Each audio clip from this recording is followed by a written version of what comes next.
तो जय हिंद, आप सबों का स्वागत है आपके अपने स्टडी चैनल आशा गुरुकुल्स में। इस वीडियो में हम लोग इलेक्ट्रिक फील्ड और इलेक्ट्रिक चार्ज यानी विद्युत क्षेत्र और विद्युत आवेश से जुड़े हुए अब सारे ऑब्जेक्टिव प्रश्नों को करेंगे। यदि आप किसी भी बोर्ड से 12th का एग्ज़ाम देने जा रहे हैं 2022 में, तो आपके लिए ये क्वेश्चन बहुत इंपॉर्टेंट होने वाले हैं। तो चलिए इस क्वेश्चन को करते हैं हम लोग। पहला क्वेश्चन कह रहा है हम लोग का 8 कूलम आवेश में विद्यमान इलेक्ट्रॉनों की संख्या क्या है, यानी कि हम लोग से n का वैल्यू पूछ रहा है। ठीक है, n का वैल्यू पूछ रहा है, यहाँ पे दिया हुआ है q बराबर 8 कूलम और n का वैल्यू पूछ रहा है। हम लोग को मालूम है e का वैल्यू होता है 1.6 इंटू 10⁻⁻19 कूलम। तो चलिए इसमें हम लोग n का वैल्यू पूछ रहा है, तो n बराबर q अपॉन e हो जाएगा। तो q का वैल्यू 8 रखेंगे और e का वैल्यू 1.6 इंटू 10⁻⁻19 कूलम, और इसको भाग दे देंगे तो जो आएगा वो सही आंसर हो जाएगा। ठीक है, अगला क्वेश्चन देखेंगे हम लोग। एक धनावेशित वस्तु पर होती है। आपको बता दें, धनावेशित जब कोई वस्तु होता है तो उससे इलेक्ट्रॉन वस्तु से बाहर जाता है। जब इलेक्ट्रॉन वस्तु से बाहर जाएगा तो इलेक्ट्रॉन की क्या हो जाएगी, कमी हो जाएगी। तो इसका सही आंसर ऑप्शन सी हो जाएगा। अगला क्वेश्चन हम लोग देखेंगे। अगला क्वेश्चन कह रहा है, अगला क्वेश्चन हम लोग का कह रहा है एक विद्युत क्षेत्र विक्षेपित कर सकता है, यानी an electric field deflects which of the following, इनमें से किन को डिफ्लेक्ट करता है। ठीक है, तो अल्फा किरणों को इलेक्ट्रिक फील्ड डिफ्लेक्ट करता है, जबकि एक्स गामा किरणों को मैग्नेटिक फील्ड डिफ्लेक्ट करता है। तो इसका सही आंसर अल्फा किरण हो जाएगा। अगर आप चाहते हैं कि इन सारे प्रश्नों के पीडीएफ आपको मिले तो डिस्क्रिप्शन में दिए गए टेलीग्राम लिंक पर आप विजिट कर सकते हैं। वहां से क्लिक करके टेलीग्राम चैनल को ज्वाइन कर सकते हैं, वहां पे आपको पीडीएफ दे दिया जाएगा। अगला क्वेश्चन हम लोग से पूछा जा रहा है, एसआई पद्धति में एप्सिलॉन नॉट का मात्रक क्या होगा। The unit of epsilon naught in SI system. तो इसका आंसर हो जाएगा कूलम्ब स्क्वायर पर न्यूटन पर metre square. Newton metre square पर कूलम्ब स्क्वायर, ऑप्शन डी जो है ये जो होता है 1/4 पाई एप्सिलॉन नॉट का हो जाता है। ठीक है, इसका अगर पूछेगा हम लोग से यूनिट तो वो न्यूटन मीटर स्क्वायर पर कूलम्ब स्क्वायर। अगर एप्सिलॉन नॉट का केवल पूछेगा तो कूलम्ब स्क्वायर पर न्यूटन पर मीटर स्क्वायर हो जाएगा।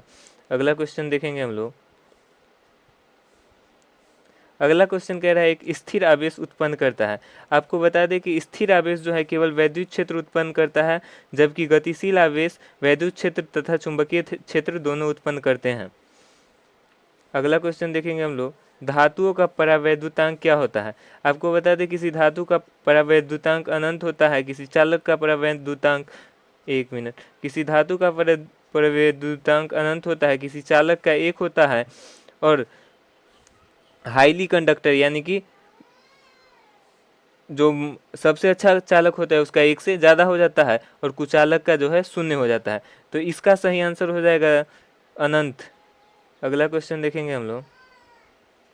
जब किसी वस्तु को आवेशित किया जाता है तो उसका द्रव्यमान, जब आवेशित किया जाता है किसी वस्तु को तो उसमें क्या है, आवेशित किए जाने पर या तो उसे इलेक्ट्रॉन निकाला जा सकता है या फिर उसको इलेक्ट्रॉन दिया जा सकता है। या तो पॉजिटिव चार्ज हो सकता है या फिर नेगेटिव चार्ज हो सकता है। तो यदि उसे इलेक्ट्रॉन दिया जाएगा, अलग निकाला जाएगा, तो उस पर पॉजिटिव चार्ज आएगा, और जब इलेक्ट्रॉन निकालेंगे तो इलेक्ट्रॉन का जो मास होता है उतना घट जाता है।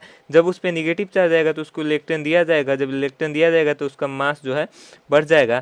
तो यानी कि इसमें नहीं दिया गया है कि धनावेशित किया जाता है या ऋणावेशित किया जाता है, इसलिए उसका भार बढ़ या घट सकता है। ठीक है, ये क्वेश्चन बिहार बोर्ड एग्जामिनेशन 2018 में पूछे गए हैं। ठीक है, तो हम जो भी क्वेश्चन आप लोग को करा रहे हैं बहुत इंपॉर्टेंट है। अगर आप पीडीएफ चाहते हैं तो टेलीग्राम चैनल पे जुड़ सकते हैं, जो लिंक डिस्क्रिप्शन में दिया गया है, या फिर हमारे फेसबुक पेज जो पंकज कुमार सिंह के नाम से है उस पर भी विजिट आप लोग कर सकते हैं, और वहाँ पे भी आप लोग मैसेज कर सकते हैं जो भी आपको समस्याएं हो।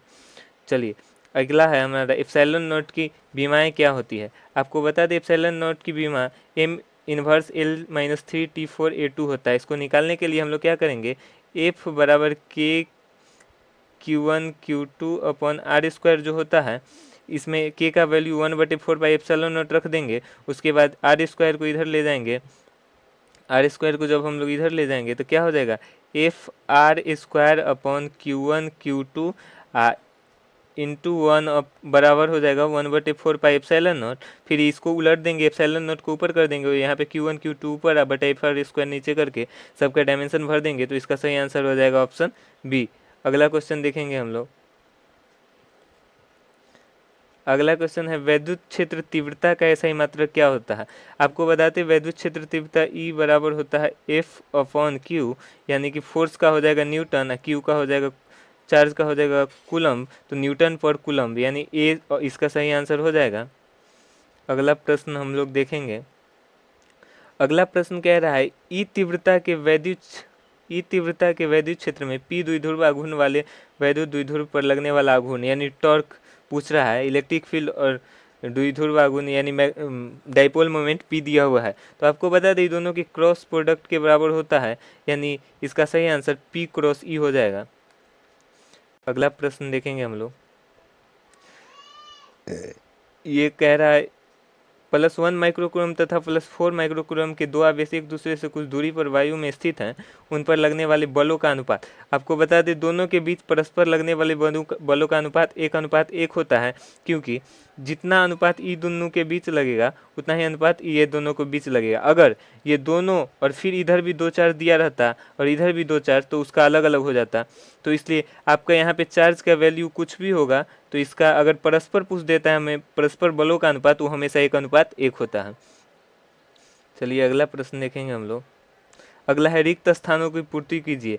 आपके एग्जाम में इस तरह के भी 1 से 2 क्वेश्चन पूछे जाते हैं ऑब्जेक्टिव में, तो चलिए इसको देखेंगे हम लोग। यदि कोई वस्तु धनावेशित होता है तो इसका तात्पर्य है कि उस पर इलेक्ट्रॉनों का, धनावेशित होता है तो उससे इलेक्ट्रॉन बाहर जाता है। इलेक्ट्रॉन बाहर जाता है माने नेगेटिव चार्ज बाहर जाता है। हम लोग को पता है नेगेटिव चार्ज और पॉजिटिव चार्ज की संख्या बराबर होती है, इसलिए जब एगो नेगेटिव चार्ज बाहर चल जाता है तो एगो पॉजिटिव ज़्यादा हो जाता है, इसलिए वह क्या होता है, धनावेशित हो जाता है। यानी धनावेशित होता है यानी उसे इलेक्ट्रॉन की कमी होती है या फिर इलेक्ट्रॉन बाहर जाता है। ठीक है, दूसरा क्वेश्चन देखेंगे हम लोग।